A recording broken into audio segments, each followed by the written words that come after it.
kami di Warung Ebo. Sekarang masuk segmen kedua. Ini cak biasa kita undang penelpon di rumah di 0711 380022 sesuai tema kita hari ini, yaitu apa Maria?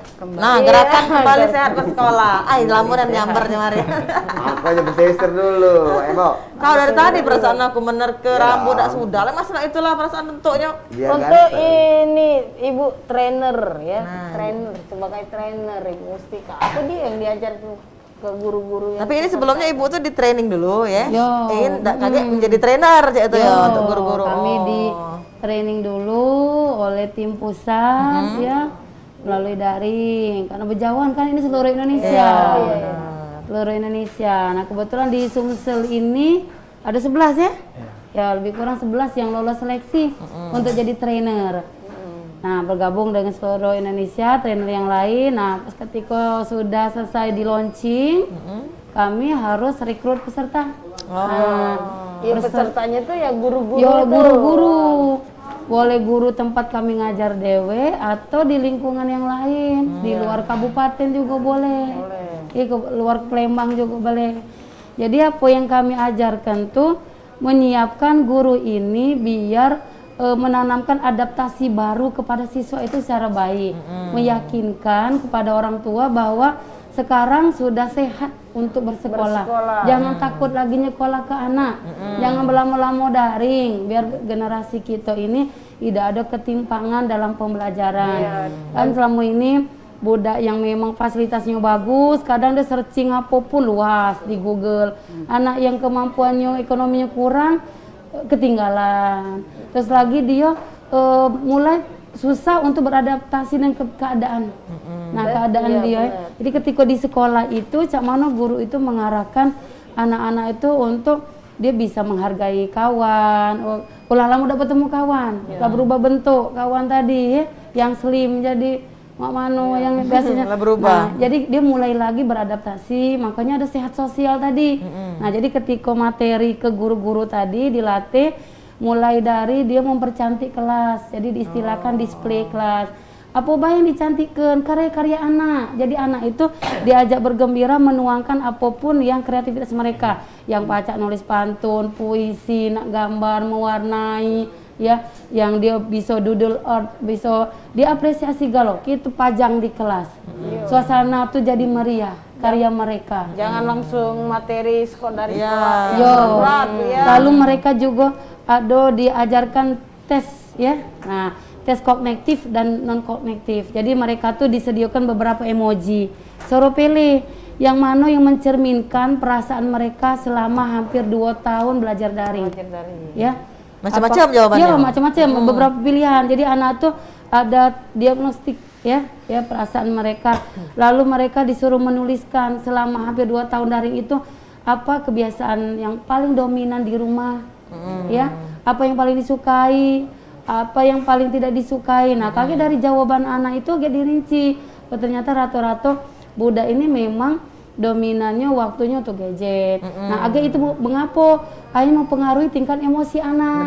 Nah, dijawil ke dikit lemaknya udah ngamuk. Lagi lemak main game, dijawil ke disuruh ke warung marah.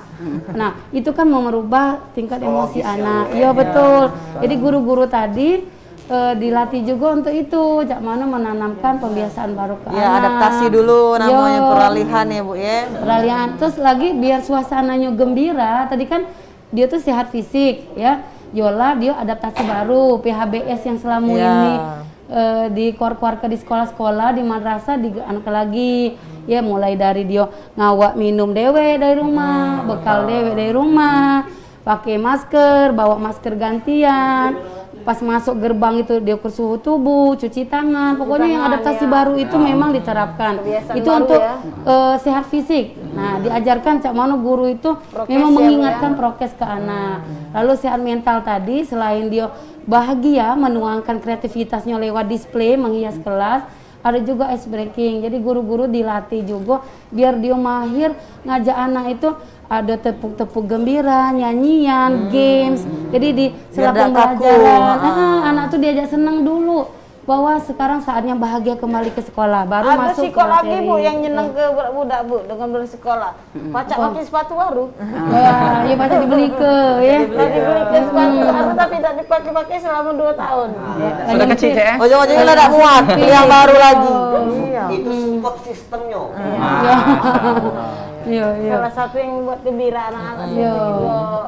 alat sekolah yang baru. Jadi mereka excited lagi sekarang. Iya, biar senang dia tuh cak mana mau menarik minat anak bahwa dia betah sekolah, senang sekolah. Wong tuanya juga yakin sekolah tuh baik dengan berkolaborasi juga ke pihak sekolah dengan pas sekolah nyiapin saprasnya pada tempat cuci tangan, sabunnya, alat mengukur suhu tubuh, kursinya diukur jarak, sirkulasi udaranya bagus. Guru juga dilatih biar tidak bosen anak-anak diajak ice breaking, bernyanyi, games, terus menyisipkan Ada games juga ya, Bu ya? pembinaan, iya pembinaan bahwa sekarang udah saatnya sehat sekolah. Kalau teman batuk, flu apa itu bukan corona, jadi mindsetnya sehat. Kalau Ibu Linda deh sebagai peserta di gerakan ini deh, apa yang dilakukan untuk anak-anak di sekolah ini? Oh iya, pertama-tama yang jelas kita harus memperhatikan protokol kesehatan. Ya, prokes. Jadi dari anak-anak harus terus diingatkan karena anak-anak ini kan, apalagi kami anak-anak SD ini suka lupa menggunakan masker. Jadi di sekolah itu harus tersedia masker-masker sebagai masker pengganti. Seandainya siswanya lupa, seandainya putus, jadi sekolah itu harus memfasilitasi. Terus itu cuci tangan, jadi kita juga mengajarkan 4 tahap nyuci tangan, walaupun gerakannya cepat, tetapi kita harus memenuhi kriteria kesehatan. Kemudian menjaga jarak, di tiap kelas itu maksimal, kalau peraturan sekarang ini adalah 18 meja kursi. Siswa itu, kalau di SGI itu diatur sedemikian mungkin supaya letak duduk anak-anak tuh nyaman. Yang kedua, kalau kita anak-anak itu jangan dipaksa mau duduk di mana dia yang merasa nyaman. Nggak boleh kita itu sana, duduk sini. Jadi anak-anak biarkan enjoy. Jadi kita itu dimulai dengan perasaan yang senang. Jadi kalau melakukan sesuatu apapun itu, kalau kita didahului dengan rasa senang, insya Allah semuanya akan berjalan dengan baik. Yang ya, Iya. Kemudian galak tempat duduk galau ya. Iya, Ngecuk duluan. Iya, jendela bagus sekali. Benar. Terus itu kebiasaan-kebiasaan mungkin yang anak-anak sudah lupa di rumah, mungkin jarang menggunakan menggunakan kertas terus dibuang ke kotak sampah. Kan di sekolah itu sudah tersedia kotak sampah. Ketika anak-anak memegang sampah, jangan lepaskan sebelum dia masuk ke kotak sampah. Jadi pembiasaan itu. Terus itu juga guru di sini di SGI ini, guru itu harus mengapresiasi apa yang sudah dilakukan siswa. Seperti kita ada tepuk hebat, ada tepuk yang bisa anak-anak sendiri. Anak-anak kadang-kadang lebih kreatif daripada guru. Jadi guru itu kreatif juga. Iya, guru itu sebagai fasilitator. Jadi guru itu cuman bisa bereaksi juga aja, tetapi dia sebagai dalam istilah kimianya itu katalisator. Jadi di situ guru juga bereaksi juga, tetapi kita lebih mengedepankan siswa. Gimana caranya supaya pembelajaran itu di proses pembelajarannya itu bermakna. Bermakna itu apa? Yang bisa dia aplikasikan ke dalam kehidupan sehari-hari. Dimulai dari karakter. Karakter itu artinya pembiasaan yang baik yang biasanya kita lakukan secara terpaksa, disuruh, kemudian dia menjadi terbiasa, itu namanya karakter. Terbiasa kemudian menjadi membudaya. Membudaya itu artinya tanpa dikomando lagi. Langsung bergerak dewa, Bu ya? Iya, pendidikan karakter itu secara spiritualnya, intelektualnya. Misalnya waktunya sholat dia nggak diinstruksi lagi. Langsung. Bu, izin Bu, azan Bu. Kadang-kadang dia yang mengingatkan kita. Bu, sudah azan Bu. Nah, jadi itu pendidikan karakter. Di sini juga di SG itu kita juga mempunyai anak-anak harus memiliki 4 keterampilan.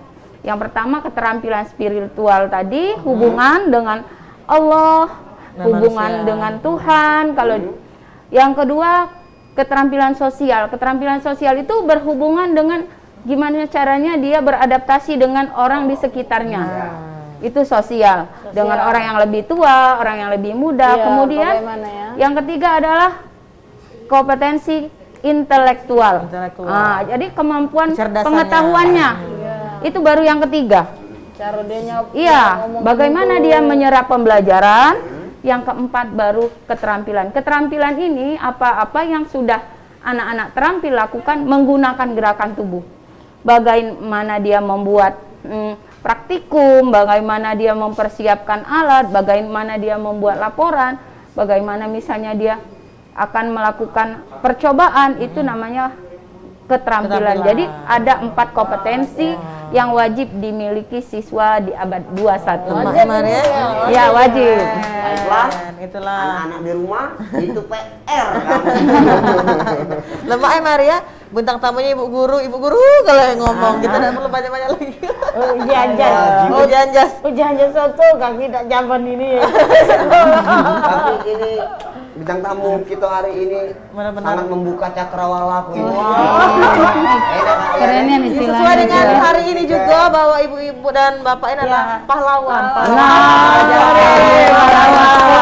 Hari pahlawan ya. Iya, tapi kita nak iklan dulu Bu sama Pak ya. Kita juga yang nak lewat Kita Kita ini PR dulu. silahkan.